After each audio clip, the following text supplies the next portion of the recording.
isolar e estudar a estrutura dos genes e até mesmo alterar o código genético de uma planta, de um animal. Eu acho impressionante isso. Parece até ficção científica, né? Parece mesmo. Poder aumentar o tamanho e a resistência de uma planta, de um animal, né? E agora uma coisa que eu nunca tinha pensado era a alta tecnologia sendo aplicada na agricultura. Uma revolução tecnológica profunda está mudando a agricultura moderna. A mecanização da agricultura começou com um arado de aço puxado a cavalo, há mais de 100 anos. Depois veio o motor a gasolina dos tratores e máquinas que faziam um trabalho pesado nas fazendas. Hoje, a mecanização se completa com a introdução de equipamentos computadorizados.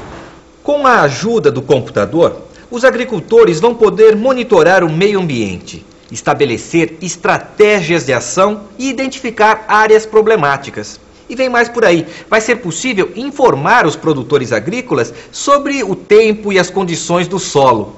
A fazenda moderna será uma espécie de fábrica automatizada.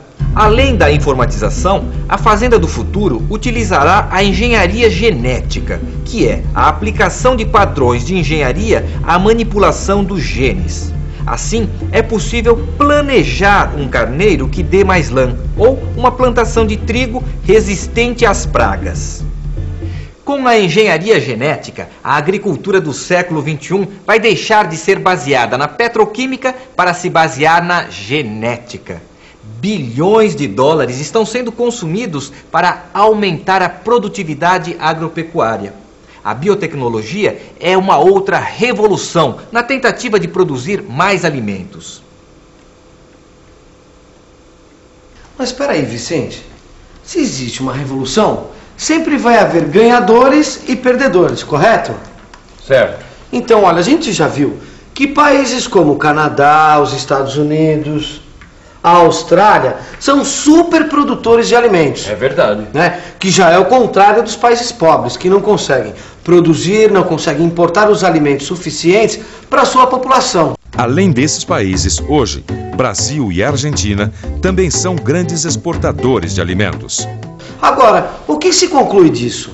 Bom, eu acho que como a pesquisa é controlada pelos países desenvolvidos, esse avanço gerado pela biotecnologia só vai servir para aumentar esse desequilíbrio entre os países que a gente estava vendo no início da teleaula. Bom, a desvantagem é para quem trabalha na agricultura tradicional, né? Que sempre o seu emprego pode, desaparecer, né? E se eu não me engano, quem vai perder com isso são os países pobres. É verdade. Um exemplo disso é a baunilha de laboratório, criada por duas empresas norte-americanas. Isso vai afetar a economia de uma ilha que produz 90% da baunilha natural do mundo, Madagascar. Em Madagascar, 70 mil agricultores dependem da cultura da baunilha para sobreviver.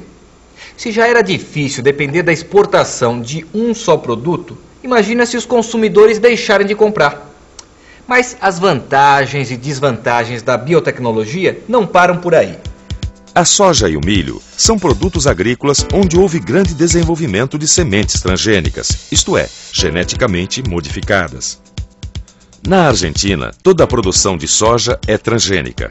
No Brasil, após um período prolongado de debates, o uso de sementes transgênicas foi autorizado e é largamente utilizado no Rio Grande do Sul.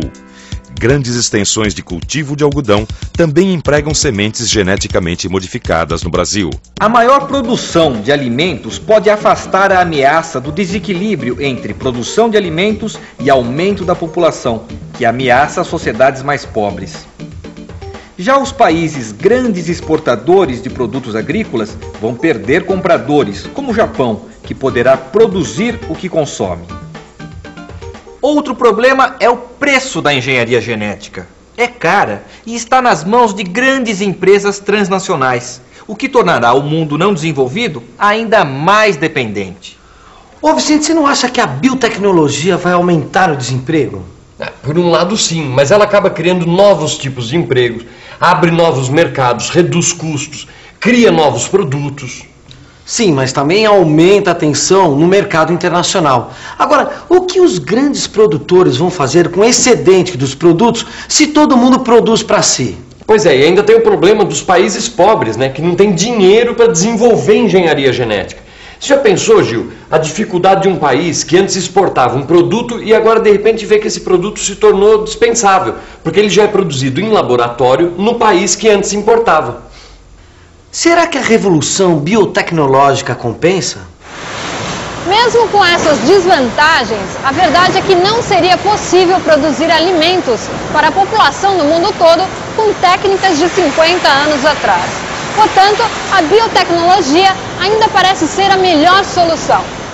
Se num futuro próximo a produção de alimentos for dominada por um novo complexo agroindustrial, resultado da união da informática com a biotecnologia, a agricultura ao ar livre será substituída pela manipulação de moléculas no laboratório.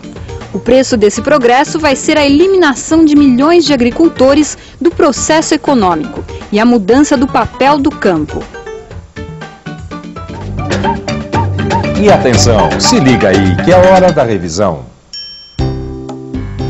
A mecanização da agricultura começou há mais de 100 anos e a produção de equipamentos e insumos agrícolas transformou a agricultura numa atividade subordinada à indústria. As atividades agrícolas e industriais estão integradas nos complexos agroindustriais. Neste final do século XX, a agropecuária passa por uma nova revolução técnico-científica. Equipamentos computadorizados, fertilizantes mais eficientes e a genética aplicada à agricultura ampliam cada vez mais as possibilidades de se produzir mais alimento com mais qualidade. Diante dessas inovações, o campo se transforma. Veja no seu livro de estudos detalhes sobre as mudanças revolucionárias nas técnicas de produção de alimentos. Até a próxima teleaula!